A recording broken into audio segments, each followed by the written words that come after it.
Do you have any confidence that there's a way to get Republican leadership to move on this? I do. We have a bipartisan bill. It's the only one in the House.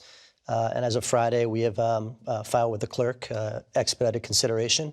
Normally, any kind of discharge like that would take 30 days to even be considered ripe. We figured out a way with the parliamentarian to expedite that to a 7-day period. Just to be clear, this is to go around the Speaker of the House, who has refused to put a bill on the floor. Well, We're forcing him to consider. It's just a way to get a mechanism to get a bill to the floor. And just to be clear about what we're trying to accomplish here, this is time sensitive. It's existential. I just got back from Ukraine.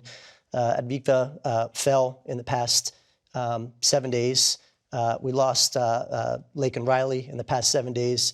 And in the past 7 days, 200 families had to bury their kids because of fentanyl. So what our bill does is it combines border security with this foreign aid, both existential.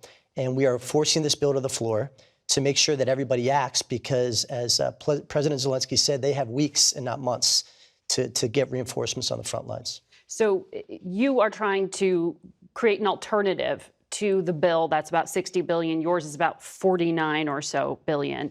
Congressman Golden here, one of the things that's not in this bill, though, is humanitarian aid for Israel and for Ukraine. That's a non-starter for a lot of Democrats. And you have a Remain in Mexico border security policy here that forces migrants to wait outside the U.S. while their asylum claim is processed. How are you going to get fellow Democrats to get on board with this? Well, I think the most important thing to remember here is that the votes are there to support Ukraine and our other allies, Israel, Taiwan. And I think that the votes are there on border security as well. You know, the Senate started with a bill. They had to boil it down to whatever could get 60 votes. The House needs to go through a very similar process. Brian and I are actually talking about having a more open debate on the House floor. Amendments should be in order. We need to find a way to get a deal that gets us to 218. I think a deal like that has to grow out of the middle and is unlikely to begin with a one-party solution. So are you saying within that then, if your bill is up for consideration, amendments like adding in things like humanitarian aid are possible?